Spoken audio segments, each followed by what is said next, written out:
ಇನ್ನು ಹೆದ್ದಾರಿಯಲ್ಲಿ ಹೊತ್ತಿ ಉರಿದಂತಹ ಸ್ಕಾರ್ಪಿಯೋ ಕಾರು ಬೆಂಗಳೂರು ಮೈಸೂರು ಹೆದ್ದಾರಿಯಲ್ಲಿ ನಡೆದಂತಹ ಘಟನೆ. ಹೆದ್ದಾರಿಯಲ್ಲೇ ಸ್ಕಾರ್ಪಿಯೋ ಕಾರೊಂದು ಹೊತ್ತಿ ಉರಿದಿದೆ. ಬೆಂಗಳೂರು ಮೈಸೂರು ಹೆದ್ದಾರಿಯಲ್ಲಿ ನಡೆದಂತಹ ಘಟನೆ. ಕಾರ್ನಲ್ಲಿದ್ದಂಥ 4 ಪ್ರಾಣಾಪಾಯದಿಂದ ಪಾರಾಗಿದ್ದಾರೆ. ಬೆಂಗಳೂರಿನಿಂದ ಮೈಸೂರಿಗೆ ಹೊರಟಿದ್ದಂಥ ಕುಟುಂಬ. ಶಾರ್ಟ್ ಸರ್ಕ್ಯೂಟ್ನಿಂದ ಕಾರ್ನಲ್ಲಿ ಕಾಣಿಸಿದ್ದಂಥ ಬೆಂಕಿ ಸ್ಥಳಕ್ಕಾಗಮಿಸಿ ಬೆಂಕಿ ನಂದಿಸಿದಂಥ ಅಗ್ನಿಶಾಮಕ ಸಿಬ್ಬಂದಿ. ಶಾರ್ಟ್ ಸರ್ಕ್ಯೂಟ್ನಿಂದ ಕಾರ್ನಲ್ಲಿ ಕಾಣಿಸಿತು ಬೆಂಕಿ. ಸ್ಥಳಕ್ಕಾಗಮಿಸಿ ಅಗ್ನಿಶಾಮಕ ಸಿಬ್ಬಂದಿ ಬೆಂಕಿ ನಂದಿಸಿದ್ದಾರೆ. ದಾರಿಯಲ್ಲಿ ಹೊತ್ತಿ ಉರಿದಂಥ ಸ್ಕಾರ್ಪಿಯೋ ಕಾರು ನೋಡಿ, ಇದೇ ದೃಶ್ಯ ನೀವು ನೋಡ್ತಾ ಇದ್ದೀರಲ್ಲ, ಇದು ಬೆಂಗಳೂರು ಮೈಸೂರು ಹೆದ್ದಾರಿ. ಇದರಲ್ಲಿ ಇಷ್ಟು ದಿನ ನಾವು ಆಕ್ಸಿಡೆಂಟ್ ಎಲ್ಲ ನೋಡ್ತಾ ಇದ್ವಿ, ಆದರೆ ಇವತ್ತು ಸ್ಕಾರ್ಪಿಯೋ ಕಾರ್ ಹೊತ್ತಿ ಉರಿದಿದೆ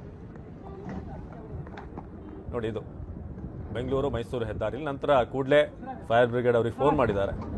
ಅವರು ಬರೋಷ್ಟರೊಳಗೆ ಆಲ್ಮೋಸ್ಟ್ ಅದು ಸುಟ್ಟು ಕರ್ಕಲಾಗಿದೆ. ಯಾಕಂದರೆ ಹೈವೇ ಅಂತಂದಾಗ ಅಷ್ಟು ಬೇಗ ಬರೋಕ್ಕೂ ಆಗಲ್ಲ. ಯಾಕಂದರೆ ಯಾವುದೋ ಸೆಂಟ್ರ್ ಭಾಗದಲ್ಲಿ ಇದ್ದಾಗ ಈ ಅಗ್ನಿಶಾಮಕ ದಳದವರ ಆಫೀಸ್ ಇರುತ್ತೆ, ದೂರನೇ ಇರುತ್ತೆ. ಅಲ್ಲಿ ಬರೋಷ್ಟೊತ್ತಿಗೆ ಒಂದಷ್ಟು ಸಮಯ ಆಗಿರುತ್ತೆ. ಸೊ ನಾವೀಗ ನೋಡ್ತಿರೋ ಹಾಗೆ ಆಲ್ಮೋಸ್ಟ್ ಸುಟ್ಟೆಲ್ಲ ಟೈರ್ ಗೇರ್ ಎಲ್ಲ ಬೆಂಕಿ ಹೊತ್ಕೊಂಡು ಅಲ್ಲಿಗ ನೋಡ್ತಿದ್ರೆ ಆಲ್ಮೋಸ್ಟ್ ಈಗ ಸ್ಕ್ರ್ಯಾಪಿ ಬರೋ ಥರ ಆ ಮಟ್ಟಕ್ಕೆ ಹೋಗಿದೆ. ಸೊ ಕಾರ್ನಲ್ಲಿ 4 ಇದ್ದರು. ಅದೃಷ್ಟವಶಾತ್ ಅವರೆಲ್ಲರೂ ಕೂಡ ಪಾರಾಗಿದ್ದಾರೆ. ಇದು ಸಮಾಧಾನದ ವಿಚಾರ. ಸೊ ಬೆಂಗಳೂರಿಂದ ಮೈಸೂರಿಗೆ ಈ ಕುಟುಂಬ ಹೊರಟಿತ್ತು.